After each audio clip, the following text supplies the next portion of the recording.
بسم اللہ الرحمن الرحیم۔ السلام علیکم ورحمۃ اللہ وبرکاتہ۔ دوستوں، میں ہوں انجینئر حافظ سمیع اللہ نبیر۔ آج اس ولاگ کے ذریعے الیکشن کمیشن آف پاکستان نے جو فیصلہ کیا ہے، رواں سال 2024 جنوری کے آخری ہفتے میں الیکشن کے شیڈول کو فائنلائز کرنا اور الیکشن کے جو فائنل ڈیٹ ہے اور جو شیڈول ہے ان کو جو ہے ختمی شکل دینا، یہ ایک اعلان کر چکا ہے الیکشن کمیشن آف پاکستان۔ اس کے ساتھ ساتھ الیکشن کمیشن آف پاکستان نے مختلف نیا حلقہ بندیاں کی ہے، اور بعض حلقے تو ایسے بنائے کہ پرانے جو حلقے تھے ان کے نمبرنگ چینج کیے، اور ایک حلقے کو دوسرے حلقے کا دوسرے حلقے کا نمبر دیا گیا، اور اس کے ساتھ ساتھ جو مختلف حلقے تھے ان کو ضم کیا آپس میں اور ایک نیا حلقہ بنا دیا گیا۔ تو اسی ترتیب کے ساتھ الیکشن کمیشن آف پاکستان نے ترتیب بنایا ہے، اور اس پر مختلف لوگ اعتراضات بھی اٹھا رہے ہیں کہ اس طرح کی قسم کی حلقہ بندیاں مناسب نہیں ہے جس کو سراسر تبدیل کیا گیا۔ اس کے ساتھ ساتھ الیکشن کمیشن آف پاکستان سے ہٹ کر جمعیت علماء اسلام کی ایک تاریخی پس منظر کے حوالے سے جو اس کے ساتھ بالکل اٹیچ ہے، اسی پر میں بات کروں گا۔ جیسے آپ سب دوستوں کو پتہ ہے کہ ماضی قریب میں چند سال پہلے پاٹا انضمام کروایا گیا یا کیا گیا یا کروایا گیا، جیسے بھی تھا، بہت جلدی اور بہت چند دنوں کے حساب سے، چند منٹوں کے حساب سے وہ فیصلہ جو ہے وہ کروایا گیا۔ فیصلے سے اختلاف تو کیا جا سکتا ہے، اور جمعیت علماء اسلام آج بھی اپنا جو منشور اور جمعیت علماء اسلام کی جو اپنی ویژن تھی پاٹا انضمام کے حوالے سے، وہ بھی ابھی بھی آیا ہے کہ جمعیت علماء اسلام پاٹا انضمام کے خلاف تھا، اور جمعیت علماء اسلام یہ سمجھتی تھی کہ پاٹا انضمام جو اتنی جلدی میں ہو رہا ہے، اور جو قوت پاٹا انضمام کرانا چاہتی ہے، تو اصل میں یہ پاٹا انضمام جو ہے، یہ پاٹا کے لوگوں کی غیور جو لوگ ہیں، جو 100 سال سے زیادہ ان کی تاریخ ہے، تو ان کی شناخت کو اچانک ایسے کیوں تبدیل کیا جا رہا ہے، اور ان کے ساتھ ایک گناؤنی سازش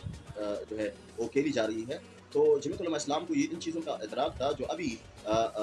پاٹا کے لوگوں سے آپ پوچھ سکتے ہیں کہ پاٹا کو نہ وہی جو NFC ایوارڈ تھی وہ نہ ملی، ابھی پاٹا میں جو ڈیولپمنٹ ورک ہے وہ بھی نہیں ہے، پاٹا میں جو چیزیں ان لوگوں نے بنایا تھا کہ ہم نے پاٹا کو ڈیولپ کرنا ہے، ہم نے بس سبز باغ دکھائے تھے۔ ابھی وہ لوگ رو رہے ہیں کہ ہم سے یہ کام کروایا گیا، بس ہم جلدی میں تھے، ہمارے ذہن سازی بھی کی گئی، بعض اس میں NGOs بھی انوالو تھے۔ تو جمعیت علماء اسلام الگ سب میں کھڑی تھی، اور باقی تمام پارٹیوں نے، جس میں نون لیگ، پیپل پارٹی، NP اور مسلم لیگ اور PTI اور جماعت اسلامی، یہ سارے اس پاٹا انضمام میں شریک تھے۔ اب یہ سارے لوگ کہہ رہے ہیں کہ پاٹا جو انضمام کا جو فیصلہ تھا وہ مناسب نہیں تھا، اور جمعیت علماء اسلام کا جو موقف تھا روز اول سے کہ پاٹا میں ریفرینڈم کیا جائے، اور صاف شفاف ریفرینڈم کیا جائے۔ ان کے جو ملکانان ہیں ادھر، جو بڑے بڑے جرگے ہیں ادھر، جو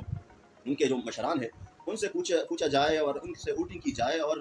ان سے پوچھا جائے کہ آپ کیا چاہتے ہیں۔ تو پہلے پاٹا میں جو انضمام سے پہلے جو قانون تھا وہ کالا قانون تھا، اور اس کو جمعیت علماء اسلام بھی ٹھیک نہیں سمجھتی تھی، لیکن 100 سال بعد اتنی جلدی میں یہ لوگ پاٹا انضمام کیوں کرانا چاہتے تھے؟ ان کا مقصد ایک پریشر تھا، اور ایک سوچ جو لوگوں نے بنایا، بعض قوتوں نے، کہ پاٹا انضمام بہت اچھی ترکیب ہے، وہ پاٹا میں خوشحالی آئے گی، ترقی آئے گی اور ساری چیزیں آئے گی، لیکن ابھی تک کچھ بھی پاٹا کو نہیں ملا۔ جمعیت علماء اسلام کا ان سے موقف تھوڑا الگ ہے، اس طرح تھا کہ جمعیت علماء اسلام سمجھتی تھی کہ پاٹا میں انضمام کی بجائے اگر پاٹا میں ریفرینڈم کیا جائے کہ انضمام ٹھیک ہے یا الگ صوبہ آپ کو چاہیے۔ اگر پاٹا کو الگ صوبہ بنایا جاتا تو اس کے بہت سارے فوائد تھے۔ ان کو جو NFC ایوارڈ پاٹا کے انضمام کے بعد ابھی تک نہیں ملی، لیکن جو NFC ایوارڈ ایک صوبے کو ملنا تھا، وہ